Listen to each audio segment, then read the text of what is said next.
இயேசுவின் அன்பு இதயங்களுக்கு காலை வணக்கம். இந்த நாள் உங்களுக்கு ஆசீர்வாதமாக அமைய வாழ்த்துக்கள்.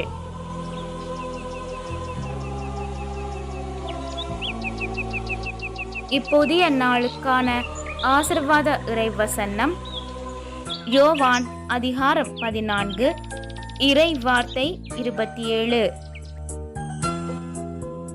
அமைதியை உங்களுக்கு விட்டுச் செல்கிறேன், என் அமைதியே உங்களுக்கு அளிக்கிறேன்.